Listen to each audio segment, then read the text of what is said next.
पहा मुलांनो, आज आता 25 तारीख आहे बरोबर. आणि इयत्ता 4थी मध्ये आता तुमची तोंडी परीक्षा असेल. अगदी पहिल्या दिवसापासून जर तुम्ही आठवलं, आपलं बरोबर जून पासून चालू झालं होतं सगळं. आणि आज आता 25 एप्रिल आलेली आहे. आपले पायाभूतचे पेपर कंप्लीट झालेले आहेत, तोंडी परीक्षा झालेल्या आहेत.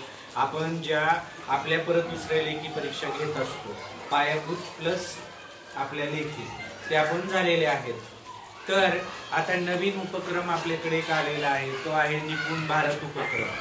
तर याच्यामध्ये आपण वाचन घेतो, लेखन घेतो बरोबर, त्याच्यानंतर संख्या ज्ञान घेतो, संख्यावरील क्रिया घेतो. जसं की आज आपण घेतलं होतं बरोबर, तुमचे ग्रुप केले, वेगवेगळे सगळे केले. आज आता तरी तुमचा, मी शेवटचा दिवस म्हणणार नाही, परंतु परीक्षा आज आपली संपलेली आहे. त्याबद्दल आपल्याला शाळेने काय दिलेलं आहे, सगळ्यांना खाऊ दिलेला आहे बरोबर. सगळ्यांना चिवडा आवडला, ठीक आहे. मग दिवस म्हणजे काय, तर आता बॅग कुठेतरी कोपऱ्यात फेकून द्यायची आणि डायरेक्ट जून मध्ये येतानाच आपण अक्षरशः असे गडबडून जागे झाल्यासारखं होणार का? जागे नाही.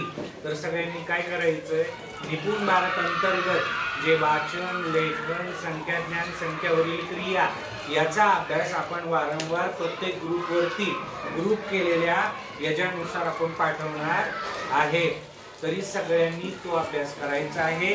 आणि निपुण भारतामध्ये जे काही आपली मुलं मागे आहेत त्यांना आपण सगळ्यांना आपण काय करणार आहोत, पुढे आणण्याचा प्रयत्न करणार आहोत.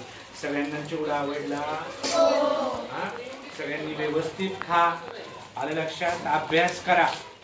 हा, इयत्ता 4थीला सगळ्यांनी आता गुड बॉय बोलायचं आहे. इकडे आता कळलं, सगळ्यांनी 4थीला आता काय म्हणा.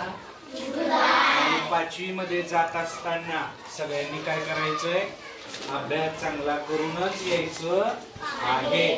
कळलं, जून मध्ये येत असताना कळलं.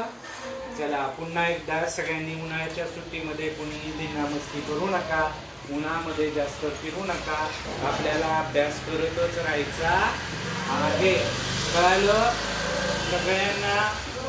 सगळ्यांनी व्यवस्थित चिवडा खा, व्यवस्थित छान सुट्टी करा, काहीतरी उपक्रम करा, काहीतरी चांगल्या गोष्टी शिका, उन्हामध्ये फिरू नका, आजारी पडू नका. सगळ्यांना अजून सुट्टी आपण जाहीर केलेली नाहीये, तरी देखील छान सुट्टी घालवा, आजारी पडू नका आणि व्यवस्थित येताना छान शाळेमध्ये या. कोऱ्या पाट्या घेऊन येऊ नका. सगळ्यांनी आपल्या डोक्यामध्ये छान सगळा अभ्यास केलेला पाहिजे. ओके.